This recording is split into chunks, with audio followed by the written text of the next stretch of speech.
Hello everyone, এই ভিডিওতে আমরা এমবেডেড সিস্টেমের ডিফারেন্ট টাইপস অফ মেমোরিজ নিয়ে ডিসকাস করব, যেখানে মেইন পার্টগুলো হচ্ছে non volatile storage, volatile RAM, cache, memory hierarchy and determinism. So let's start. First of all আমরা non volatile or in short NVM যেটা বলা হচ্ছে সেটা নিয়ে ডিসকাস করব। ফার্স্ট ক্যাটাগরি হচ্ছে ফ্ল্যাশ নর টাইপ। আমরা লজিক গেট জানি, সো লজিক ইমপ্লিমেন্টেশন আমাদের, সো আমরা যারা ডিজিটাল লজিক ডিজাইন পড়েছি আমরা জানি একটা ল্যাস অর ফ্লিপ ফ্লপের মধ্যে এক বিট ডেটা স্টোর হয়। সো একটা ফ্লিপ ফ্লপ ইমপ্লিমেন্ট করা হয় বিভিন্ন ধরনের গেট দ্বারা। সো নর ইমপ্লিমেন্টেশন যদি হয় কোনো একটা মেমোরি ফ্যাব্রিকেশনে, সেক্ষেত্রে কি কি ফিচার রয়েছে সেটা হচ্ছে execute in place or in short যেটাকে এক্সআইপি বলা হচ্ছে, byte addressable read, slow erase. তাহলে ইরেজটা স্লো হয়, ঠিক আছে। র্যামের মধ্যে কিন্তু সবসময় ডেটা ইন আউট হচ্ছে, তাই না, ব্লক লেভেলে। ফাস্ট র্যান্ডম রিড, সো এটা অ্যাপ্রক্সিমেটলি 70 ন্যানোসেকেন্ড হয়। ফ্ল্যাশ ন্যান টাইপের জন্য হাই ডেন্সিটি অর্থ হচ্ছে কম্প্যাক্ট অবস্থায় অনেকগুলো স্টোরেজ তৈরি করা যেতে পারে। Fast sequential block erase write. Not XIP অর্থ হচ্ছে এক্সিকিউট ইন প্লেস, মানে execute in place not needs buffer RAM, ঠিক আছে। EEPROM electrically erasable programmable read only memory, যেটাকে রম বলা হচ্ছে, এটার একটা type. Byte level erase write less than হচ্ছে এটা 1 MB থেকে কম হয়ে থাকে। স্লো রাইটিং স্পিড হচ্ছে মিলি সেকেন্ড রেঞ্জে, যেটা হচ্ছে approximately 5 millisecond. High endurance for config data কনফিগারের জন্য হাই এন্ডুরেন্স প্রোভাইড করে। ও হচ্ছে ওয়ান টাইম প্রোগ্রামেবল, এটা হচ্ছে ওয়ান টাইম প্রোগ্রাম করা যায় রম, অর্থাৎ হচ্ছে এটার মধ্যে একবার যদি ফার্মওয়্যার হচ্ছে ডিপ্লয় করা হয় সেক্ষেত্রে কিন্তু আর সেটা চেঞ্জ করা যায় না। রমের মধ্যে সাধারণত ফার্মওয়্যারটা থাকে। হাইয়েস্ট রিলায়েবিলিটি হাইয়েস্ট হয়। ইউজড ফর সিকিউরিটি কির জন্য ইউজ করা হয়, ক্যালিব্রেশনের জন্য ইউজ করা হয়। এমরাম হচ্ছে non volatile. SRAM speed read write, radiation tolerant, aerospace safety critical, এই ধরনের সিচুয়েশানে এমরাম ইউজ করা হয়। এফইর্যাম অর এফর্যাম এটা হচ্ছে fast NVM, non volatile memory. Low power, এখানে পাওয়ার লো ইউজ করা হয়, অর্থাৎ লো কনজামশন অফ পাওয়ার বলা হচ্ছে। লিমিটেড ডেন্সিটি TI-MS P430, এটা একটা হচ্ছে মডেল বলা হচ্ছে উইথ ইন্টিগ্রেটেড এফর্যাম। এরপরে আমরা যেটা দেখবো সেটা হচ্ছে ভোলাটাইল র্যাম, ঠিক আছে। ভোলাটাইল র্যামের মধ্যে SRAM রয়েছে, স্ট্যাটিক র্যাম, 6 ট্রানজিস্টর সেল, তাহলে একটা সেলে 6টা ট্রানজিস্টর থাকে। এর হচ্ছে অ্যাক্সেস স্পিড হচ্ছে ফাস্ট, অ্যাপ্রক্সিমেটলি 1 to 5 ন্যানোসেকেন্ড, অর্থাৎ ন্যানোসেকেন্ড রেঞ্জে। নো রিফ্রেশ, এখানে রিফ্রেশ করা যায় না, এক্সপেন্সিভ পার বিট, ঠিক আছে, তাহলে এটা একটু এক্সপেন্সিভ বলা যায়। DRAM 1 ট্রানজিস্টর প্লাস ক্যাপাসিটর, তাহলে DRAM-এর কনস্ট্রাকশন হচ্ছে একটা ট্রানজিস্টর এবং ক্যাপাসিটর থাকে। ডেন্স হয়, এটা অনেক বেশি ঘন হয়। চিপ হয়, এটা সস্তা, ঠিক আছে, DRAM-টা সস্তা, SRAM-এর থেকে সস্তা।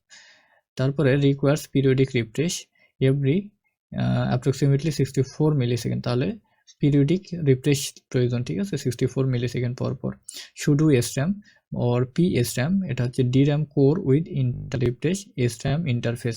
Drop in for SPI RAM। TCM, that means হচ্ছে tightly coupled memory directly connected to Cortex M CPU, zero white state, deterministic. SDRAM or LPDDR, off-chip high bandwidth memory for application processors running Linux. Registers 32x32 bit general purpose in ARM, fastest access, part of pipeline. Memory organization, Harvard architecture. আমাদের দুই ধরনের architecture রয়েছে, একটা হচ্ছে Harvard architecture আর একটা হচ্ছে von Neumann architecture. Harvard আর্কিটেকচারের ক্ষেত্রে কি হয়, সেপারেট ইনস্ট্রাকশন অ্যান্ড ডেটা বাস, ঠিক আছে। হার্ভার্ড আর্কিটেকচারের ক্ষেত্রে ডেটা বাস এবং এই যে এখানে সিপিইউ থাকবে, সিপিইউ, এবং এখানে দুইটা ডেটা বাস এবং ইনস্ট্রাকশন বাস, দুইটা আলাদা আলাদা থাকে, ঠিক আছে, আলাদা আলাদাভাবে এভাবে ইন্টারফেসিং করা থাকে। একটা হচ্ছে ডেটা বাস আর একটা হচ্ছে ইনস্ট্রাকশন বাস, এটা হচ্ছে হার্ভার্ড আর্কিটেকচারের ক্ষেত্রে। এই জন্য এখানে বলছে দেখুন, সেপারেট ইনস্ট্রাকশন, আই বাস এবং D bus buses, instruction buses, simultaneous fetch, access. তাহলে এই যে সেপারেট হওয়ার জন্য সিমultaneously ফেস করা যায় এবং অ্যাক্সেস করা যায়। ভন নিউম্যান আর্কিটেকচারের ক্ষেত্রে ইউনিফাইড বাস, ঠিক আছে? এখানে ২ টা বাস একসাথেই কাজ করবে। অর্থাৎ রিড রাইট একসাথে হবে। ডেটা বাস এবং instruction bus. A bus simpler but instruction and data share bandwidth. Memory mapped IO. Memory mapped আইওর ক্ষেত্রে কি হয়? Peripheral registers appear at specific addresses in memory map. Bit band region, ARM Cortex-M feature allowing atomic read-write of individual bits. Linker script define memory map. Linker script এর ক্ষেত্রে memory map define করে text, raw data, data, BSS, stack, heap, section, etc. Start up code copies initialized data from flash or flash to RAM. তাহলে flash drive থেকে ও Rome থেকে startup কোডগুলো কোথায় হয়? Copy করে ইনিশিয়ালাইজ করা হয়, ঠিক আছে? Zeros BSS segment at reset. Okay, cache memory in embedded system. Embedded সিস্টেমে ক্যাশ মেমোরি কি কি রয়েছে দেখি। Cash purpose. তাহলে ক্যাশের পারপাসটা কি? ক্যাশ সাধারণত ব্রিজ স্পিড গ্যাপ, ঠিক আছে? স্পিড গ্যাপটাকে ব্রিজ করে, ঠিক আছে? ব্রিজ করার অর্থ হচ্ছে এটা একটু সিনক্রোনাইজ করে between fast CPU approximately 1 nanosecond per cycle and slow flash memory হচ্ছে 70 ন্যানোসেকেন্ড পার অ্যাক্সেস। তাহলে এখানে বিষয়টা দেখুন, সিপিইউটা ফাস্ট হয়, ঠিক আছে? পার অ্যাক্সেসে অ্যাপ্রক্সিমেটলি 1 ন্যানোসেকেন্ড টাইম লাগে। আর হচ্ছে ফ্ল্যাশ মেমোরির স্পিডটা একটু স্লো, ঠিক আছে? এটাতে অ্যাপ্রক্সিমেটলি 70 ন্যানোসেকেন্ড পার অ্যাক্সেসে লাগে। তাহলে এখন কি হবে বলুন তো? মেমোরি থেকে আমাদের কি করতে হবে? ডেটাকে সিপিইউতে পাঠাইতে হবে। এই যে দুই জনের মধ্যে যে একটা হচ্ছে অ্যাক্সেস টাইম গ্যাপ রয়েছে, এই টাইম গ্যাপটাকে ব্রিজ করার জন্য আসলে ক্যাশটা ইন্ট্রোডিউস করানো হয়। এটা এখানে দুইটা খুব ইম্পর্টেন্ট টার্ম আছে, একটা হচ্ছে ক্যাশ হিট আর একটা হচ্ছে ক্যাশ মিস। ক্যাশ হিট কি বলছে? Requested data found in cache. ক্যাশে যদি রিকোয়েস্টেড ডেটাটা ফাউন্ড হয় বা খুঁজে পাওয়া যায়, সেক্ষেত্রে সেটাকে বলা হয় cache hit. CPU fetches in 1 to 2 cycle, ঠিক আছে? ক্যাশ হিটের ক্ষেত্রে সাধারণত 1 থেকে 2 সাইকেলের মধ্যেই সিপিইউ ডেটাকে ফেস করতে পারে। ক্যাশ মিস কি? Data not in cash expensive main memory face, ঠিক আছে? দেখুন, ক্যাশে যখন পাওয়া যাবে না তখন কিন্তু আবার মেইন মেমোরিতে খোঁজ করবে, ঠিক আছে? এই যে দুজনের মাঝে ব্রিজিং করতেছে, দুজনের মাঝে ব্রিজিং করার অর্থ হচ্ছে এটা ধরুন সিপিইউ, এটা হচ্ছে মেইন মেমোরি বা আমরা বলতে পারি এটা র্যাম, এটা হচ্ছে সি ক্যাশ আর এটা হচ্ছে সিপিইউ, ঠিক আছে? সিপিইউ এখন কি করবে বলুন?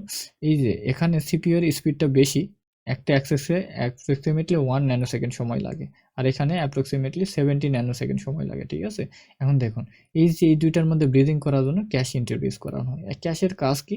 ক্যাশ হচ্ছে যে হচ্ছে ডেটাগুলো র্যাম থেকে ওর মেইন মেমোরি থেকে ফ্রিকোয়েন্টলি অ্যাক্সেস করা হয়, সেই বিষয়গুলো বা সেই মেমোরিগুলো, সেই ডেটাগুলো ক্যাশে স্টোর করা হয়। মানে কি? আগায় এনে রেখে দেওয়া, ঠিক আছে? ধরুন সিপিইউ এইখান থেকে কিছু মশলাপাতি নিয়ে বা কিছু হচ্ছে রিসোর্স নিয়ে সবসময় কাজ করে। সিপিইউ ডেটা নিয়ে কাজ করবে। সো কাজ করে। এখন এমন কিছু জিনিস আছে যেটা ফ্রিকোয়েন্টলি লাগতেছে, বারবার লাগতেছে। সেই জিনিসগুলো এখানে কাছে এনে রেখে দেওয়া, ঠিক আছে? কাছে এনে রেখে দেওয়া অর্থ হচ্ছে এর অ্যাক্সেস টাইম এই দুইটার মাঝামাঝি মোটামুটি সিপিইউ এর কাছাকাছি, ঠিক আছে? এই কাজটা এখানে করতেছে। এখন যখন ক্যাশ মিস হচ্ছে মানে কি? সিপিইউ যে ফ্রিকোয়েন্টলি যে ডেটাগুলো অ্যাক্সেস করে সেই জিনিসটা যদি এখানে না থাকে, ক্যাশ মেমোরিতে না থাকে, ঠিক আছে?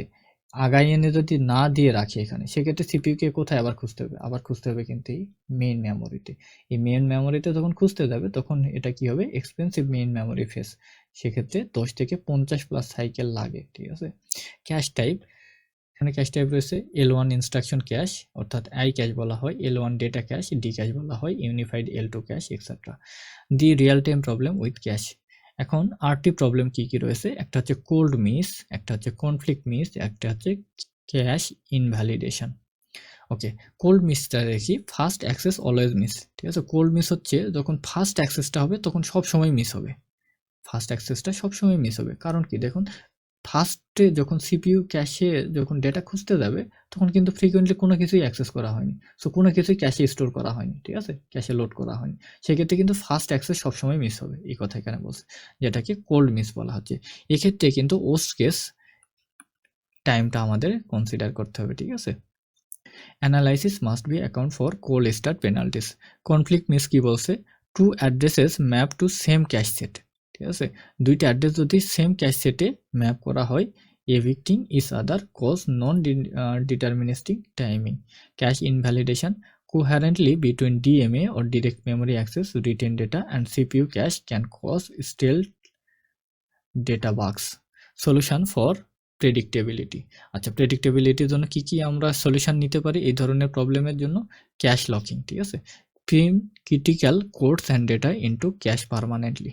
তার মানে কি, ক্যাশ কিন্তু সবসময় ফ্রিকুয়েন্টলি চেঞ্জ হতে থাকতেছে, তার মানে কি ফ্রিকুয়েন্টলি অ্যাক্সেস ডেটা কিন্তু সবসময় চেঞ্জ হবে, সবসময় এমন না যে একটা ডেটা সবসময় ফ্রিকুয়েন্টলি অ্যাক্সেস হচ্ছে। ধরুন এখন ক্যাশে রয়েছে 1 2 3, 1 থেকে 3 পর্যন্ত আছে, ধরুন হচ্ছে 1 থেকে 3 মধ্যে 1টা আর ইউজ হচ্ছে না, এখন আসে 4টা বেশি ইউজ হচ্ছে, তার মানে কি ফ্রিকুয়েন্টলি চেঞ্জ হচ্ছে না, র্যান্ডমলি চেঞ্জ হচ্ছে।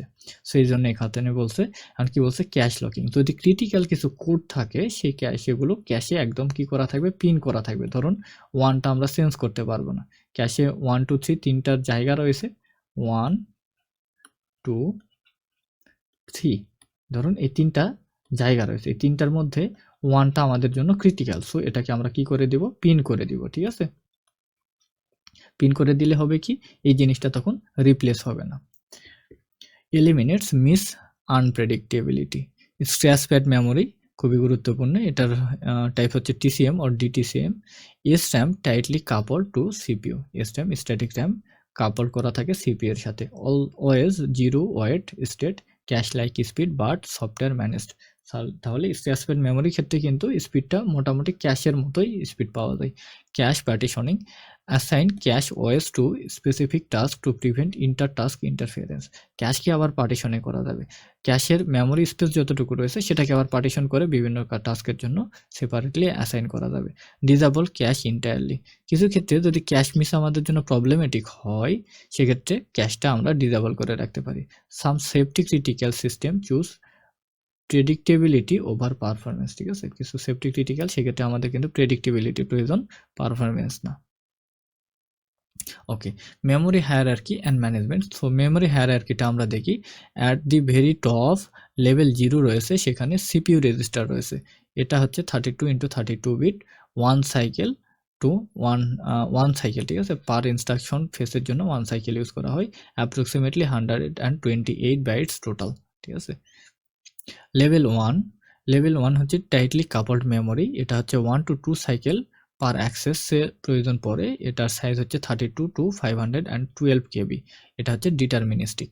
Level 2 cache, L1 cache plus L1 cache instruction and data 2 to 4 cycle on hit, ঠিক আছে, হিটের জন্য 2 থেকে 4 সাইকেল লাগে, আর L1 এর ক্ষেত্রে 1 থেকে 2 সাইকেল লাগে, এর সাইজ হচ্ছে কি 4 থেকে 128 KB, ঠিক আছে।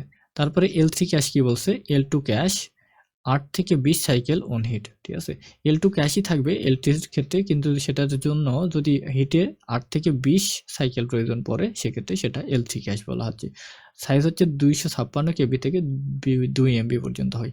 লেভেল 4 ক্যাশের ক্ষেত্রে on chip SRAM 1 to 4 cycle 8 KB to 1 MB। L5 cache internal flash ও NOR ইউজ করা হয়, NOR implementation 3 to 10 cycle plus wait state 64 KB থেকে 8 MB হয়। লেভেল 6 এক্সটার্নাল SD RAM 10 থেকে 50 nanosecond access time up to 16 Gbps পর্যন্ত, 16 GB পর্যন্ত storage size হয়। Level 7 এটা হচ্ছে এক্সটার্নাল NAND ফ্ল্যাশ 25 থেকে 100 microsecond page read GB scale. দেখুন এখানে একটা ট্রেড অফ রয়েছে, যখন আমাদের উপর থেকে নিচে আসা হচ্ছে তখন কিন্তু স্পিড কমে যাচ্ছে, ঠিক আছে, স্পিড কমে যাচ্ছে, আর উপর থেকে নিচে আসার সময় কিন্তু সাইজ কিন্তু ইনক্রিজ হচ্ছে, মানে মেমোরি সাইজ ইনক্রিজ হচ্ছে, ঠিক আছে। আর ভাইস ভার্সা, নিচে থেকে উপরের দিকে গেলে স্পিড বাড়তেছে কিন্তু মেমোরি সাইজ কিন্তু কমতেছে, ঠিক আছে। এই জিনিসটা হচ্ছে মেমোরি হায়ারার্কির ক্ষেত্রে আমাদের মনে রাখতে হবে। এরপরে মেমোরি প্রোটেকশন অ্যান্ড সিকিউরিটি কী কী রয়েছে, একটা হচ্ছে MPU memory protection unit, ARM cortex M এর ক্ষেত্রে ডিফেন্স 8 থেকে 16 protected region with access attributes, ঠিক আছে। Prevent task from accessing memory outside their assign region, key for RTOS safety, RTOS সেফটির জন্য এই বিষয়টা খুবই গুরুত্বপূর্ণ। Stack overflow detection, guard region with no access attribute below stack button. Privilege level, handle mode, operating system versus thread mode task. তাহলে privilege level হচ্ছে কোন মোডকে কতটুকু হচ্ছে প্রিভিলেজ দেওয়া হবে, সুযোগ সুবিধা দেওয়া হবে বা কতটুকু পাওয়ার দেওয়া হবে, ঠিক আছে। একটা হচ্ছে হ্যান্ডেলার মোড, সেটা হচ্ছে অপারেটিং সিস্টেমের জন্য ব্যবহার হয়, আর একটা হচ্ছে থ্রেড মোড, যেটা টাস্ক এক্সিকিউশনের জন্য ব্যবহার করা হয়। Unprivileged task can not access operating system memory. Unprivileged task কখনোই মেমোরি অ্যাক্সেস করতে পারে না, ঠিক আছে। এক্সএন হচ্ছে execute never. Mark data regions as non executable. কিছু ডেটা রিজনকে নন এক্সিকিউটেবল যদি করা হয় সেক্ষেত্রে কি হয়, প্রিভেন্ট কোড ইনজেকশন অ্যাটাকস। এক্ষেত্রে কিন্তু ওই কোড ইনজেকশন অ্যাটাক মানে অন্য কোড দ্বারা রিপ্লেস করা পসিবল না, ঠিক আছে। ট্রাস্ট জোন কর্টেক্স M33 একটা feature. Hardware enforced secure, non secure memory partitioning for IoT security. Secure boot, verify firmware signature before executing, prevents malicious firmware loading.